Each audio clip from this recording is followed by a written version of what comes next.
Welcome to the Easygoing Jedi podcast, where we talk about Star Wars. You can find us on iTunes, Facebook, Twitter, Instagram, and YouTube, all under the name Easygoing Jedi. You can also email us at easygoingjedi@gmail.com. In the last episode, I was only able to give my first impressions because, really, nothing revolutionary happened in that first issue. But here, we get into a little bit more stuff. First off, I'll say that I was actually more impressed with the artwork in this one, so I was surprised when I went to check and found it was the same artist as the first issue. I do feel like the colors are brighter and the characters and even the background aliens look more real. Anyway, on to the story. We're going to go through the plot line, so spoiler warning. The second issue of the comic begins on Nar Shaddaa, the famous smuggler's moon in the very heart of Hutt space. I like the opening image of Nar Shaddaa itself. It really looks like its old nickname, Little Coruscant. Darth Maul continues to narrate as we move in to see some air traffic and some dirty streets with neon lighting. Maul enters a seedy cantina packed with alien scum and villainy. I especially like some of the aliens drawn here. I always like the tentacle-faced Quarrens and the horn-headed Korivars. There are some little guys who I think are Lanniks. Maul walks right up to the bartender, who is also a Zabrak, with his cute little son next to him, and asks for information on a name, Zev Zrexus. As you'd expect, they don't take too kindly to strangers around those parts, so the bar thugs jump Darth Maul. We get a really nice image of Maul exploding through an outside window and throwing thugs in every direction. During the brawl, he takes on something like Obi-Wan's fighting pose from his Episode 3 duel with General Grievous. Maul chooses not to use his lightsaber because he wants to stay undercover. It's not that he's worried about the Jedi seeing him coming. It's because he knows that Palpatine will punish him if he's caught going after a Jedi. Something tells me Palpatine is going to find out anyway. Darth Maul faces off with a Quarren, who spits ink in his eyes, which is a pretty neat ability that I can't believe I never just assumed that the Quarren had. Blinded by the ink, a bunch of the thugs surround Maul. He uses the Force to throw a knife at the Quarren, but still looks like he's in trouble, which is when the bounty hunter Ex Machina arrives. That's right, Aurra Sing, Cad Bane, and Vordilo have been hired off-screen by Maul to help him with the mission. Cad Bane you know from the Clone Wars, and Aurra Sing goes all the way back to her tiny cameo in The Phantom Menace. The third bounty hunter is a new character, and he's a member of the Culaceto species, which we saw at Maz Kanata's castle.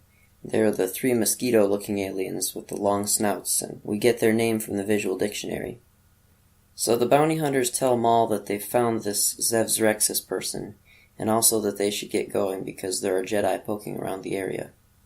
Back at their safe house, another bounty hunter is interrogating a protocol droid for more information. With Maul's help, the droid breaks and gives up the information. They follow the trail to the Drez Kelt system, where we get another cool picture of a bunch of ships inbound toward the space station. Among the ships I can see the Outrider, the Houndstooth, Jabba's yacht, and one of Hondo Ohnaka's ships. There are probably a few other Easter egg ships that I didn't recognize. From the cockpit of their ship, the bounty hunters wonder aloud whether Maul hired them because he really needs their help, or because he finds them expendable. Meanwhile, he sits in a back room meditating. Without his shirt on, we can see his impressive tattoo pattern over his whole body, but I do have to say that we've gotten a much larger and higher quality version of this exact image in older Dark Horse comics about Maul. Now it gets really good, though. Meditating on his past, Darth Maul recalls a lesson that Palpatine taught him years ago. The two Sith had traveled to a ruined, desolated world. Palpatine tells Maul that it was here that the evil Jedi attacked and struck down many Sith who only wanted to be free. Maul sees visions of murderous Jedi, hidden in dark shadows with evil glowing eyes, cutting down frightened-looking Sith. It is a nightmare for Maul, and it shows just what he believes the Jedi to be. From what he understands, from what Palpatine has shown him, the Sith are victims, underdogs, and the Jedi are treacherous creatures of the night. It's interesting to note that most of the Jedi in this vision have blue or green crossguard lightsabers. Then we get a beautiful page of Zev Zrexus' opulent auction. The high-ceilinged room in the space station has floating water fountains and shrubberies. Wealthy beings from across the galaxy's underground have come to bid for the Jedi prisoner. There are so many things to look at in this image, as each crime lord has come with an entourage. You can see some well-dressed Faline, 3 IG assassin droids, a particularly well-muscled Hutt, some members of the Pike Syndicate from the Clone Wars, and some Cayuzos, the species of the famous Constable Zuvio. The colors are so bright and engaging, and I just love this image. It turns out that Zev Zerexis is a well-dressed human woman protected by a phalanx of droidicas, my favorite droids of all time. Uninterested in the auction itself, Darth Maul slips off to find the holding cell where the Jedi Padawan is being kept prisoner. On the very last page of this issue, he finds her, a Twilight girl. And that's it for this issue. Darth Maul has finally found his prey. Like I said earlier, I like the art in this issue way more than the last one. There were, I count, 8 images here that I really love. Many of them were full-page or even 2-page spreads. The story is progressing basically as you'd imagine it. Darth Maul can't wait for the chance to kill a Jedi, any Jedi, and he's almost there.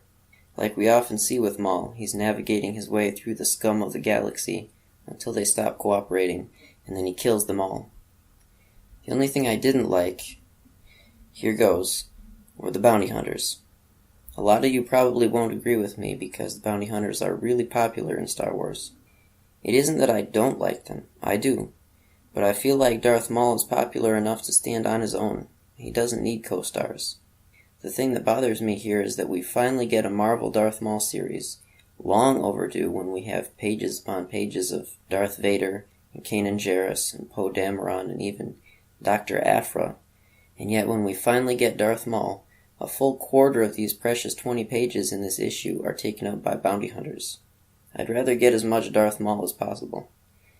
That little thing aside, I liked this issue more than the last one, and I'm excited for the next issue, when Darth Maul finally gets the chance to fight a Jedi.